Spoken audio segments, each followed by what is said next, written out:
Combien j'ai gagné, dépensé et épargné depuis le début de l'année? En février dernier, j'ai présenté mon budget de l'année 2025 ainsi que mes principaux objectifs financiers et aujourd'hui, je propose de faire le bilan de mes finances personnelles à fin avril.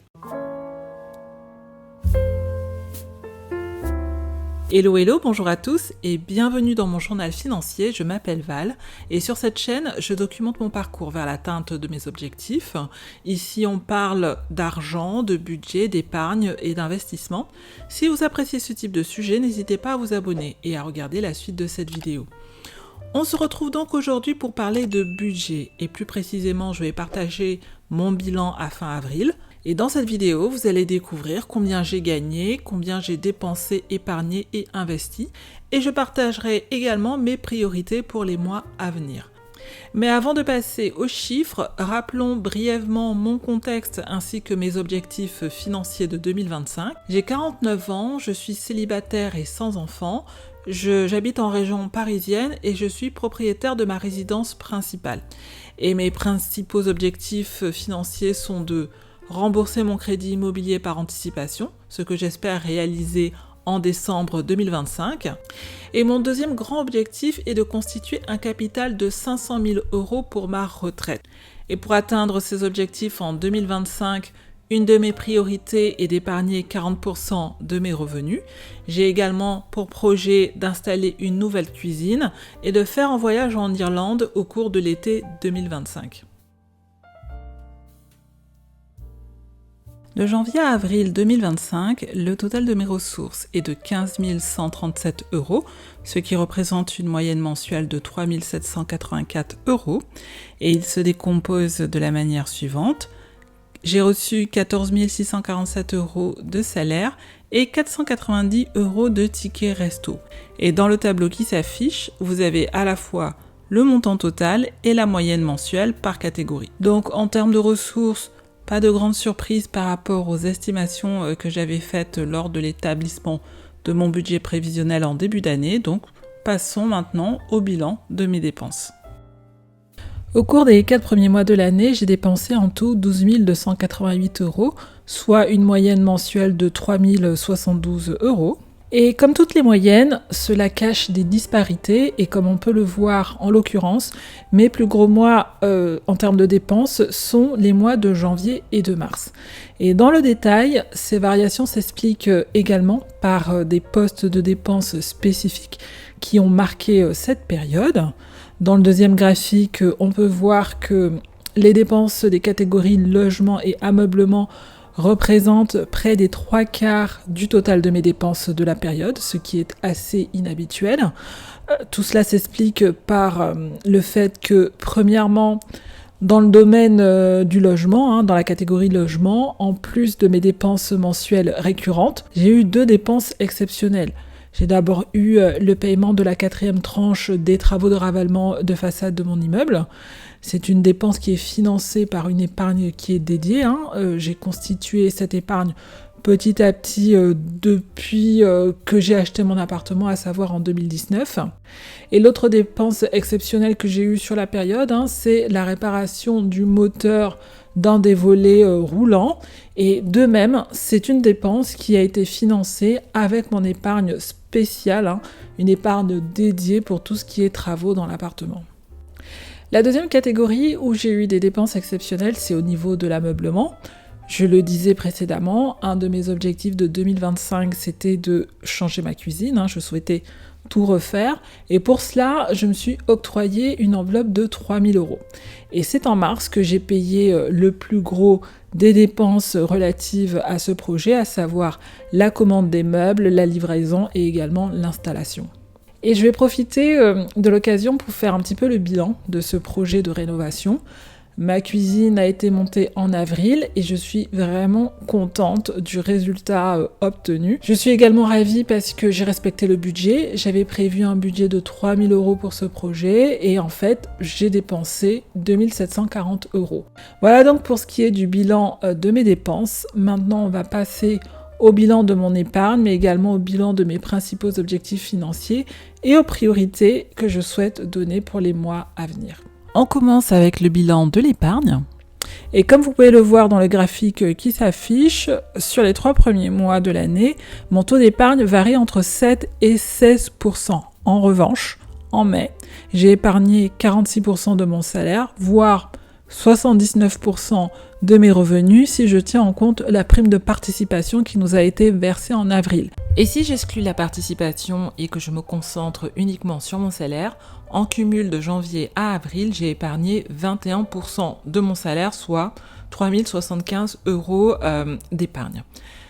Nous sommes en dessous, comme vous pouvez le constater, nous sommes en dessous de mon objectif de 40% de taux d'épargne, mais c'est quelque chose qui a été planifié. Lors de l'établissement de mon budget, j'ai décidé de prioriser la rénovation de ma cuisine et donc par conséquent d'épargner moins.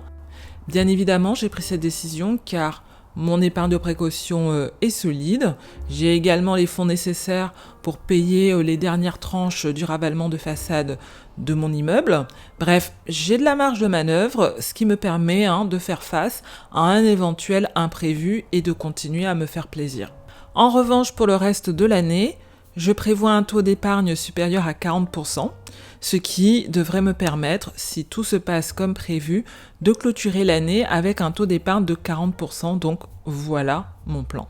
On fait maintenant un point par rapport à mes 2 principaux objectifs financiers. Le premier qui est de rembourser mon crédit immobilier en 6 ans au lieu de 20. Et comme on peut le voir dans le graphique qui s'affiche, à fin avril, j'ai remboursé 27% du capital emprunté. Mon épargne zéro crédit immobilier, quant à elle, représente 65% du capital emprunté. Et si tout se passe comme prévu, il me reste encore à payer 3% du capital via mes mensualités classiques et 5% du capital à épargner. Et donc en fin d'année 2025, j'aurai soldé mon crédit immobilier. Mon deuxième plus grand objectif financier est de me constituer un capital de 500 000 € pour ma retraite. Pour cela, j'investis au travers de 4 enveloppes, un PEA, une assurance vie et 2 plans épargne retraite qui sont ouverts par le biais de mon employeur. Il s'agit d'un PER collectif où je peux investir mes primes d'épargne salariale, mes droits CET, recevoir également l'abonnement de mon employeur. Et en tant que cadre, tous les mois, j'ai une partie de mon salaire qui est versée automatiquement dans mon deuxième PER qui, lui, est un PER obligatoire. Et donc à fin avril, le montant de mon capital investi est de 41 883 €. Alors, on est clair, je suis très loin de mon objectif de 500 000 €. Toutefois, je suis fière du chemin parcouru, et cela depuis décembre 2021. À ce moment-là, le montant de mon capital était de 3 000 €. À fin avril 2025, je dépasse la barre des 40 000 et l'évolution de mon capital retraite est due au rendement de mes placements puisque ma plus-value latente à fin avril est de 3 390 €, soit un rendement de plus de 8%. Mais la principale explication vient du fait que j'investis de manière régulière dans mes différents supports. J'ai eu l'occasion d'en parler à plusieurs reprises sur ma chaîne et je vous affiche la fréquence à laquelle j'investis pour le cas où cela vous intéresse. Voilà donc pour le bilan de mes principaux objectifs financiers et maintenant nous allons passer aux priorités pour les mois à venir. Une de mes priorités est de préparer mon voyage en Irlande pour les vacances d'été et au niveau sportif, je souhaite faire un Irox. Si vous ne savez pas ce qu'est un Irox, c'est une course de fitness qui combine 8 km de course à pied et 8 exercices fonctionnels à réaliser tous les kilomètres. Je vous affiche la liste des 8 exercices en question. Et au moment où je vous parle, j'ai déjà acheté ma place pour la prochaine compétition, soit 147 € pour 1h30, voire plus de souffrance, mais également de fun. Car oui, je trouve que le sport, c'est fun. J'ai également revu mon budget puisque, en plus de l'inscription à la course, je prévois de m'inscrire dans une deuxième salle de sport afin de préparer les épreuves telles que le sled push et le sled pull. Malheureusement, ma salle de CrossFit n'est pas équipée à ce niveau et donc je prévois entre 40 et 60 € par mois pendant 5 mois en plus de mon abonnement actuel. Il me faut également acheter des chaussures de running, car celles que j'ai actuellement ne sont pas du tout adaptées en termes d'amorti. D'ailleurs, je le sens bien au moment de mes séances d'entraînement. Et enfin, j'ai un achat qui est inutile, on est d'accord, mais qui me fait plaisir.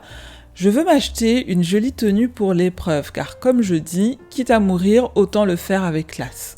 Et j'ai donc retravaillé mon budget afin de tenir compte de ces dépenses supplémentaires. Et c'est la raison pour laquelle j'aime faire ces bilans de manière régulière.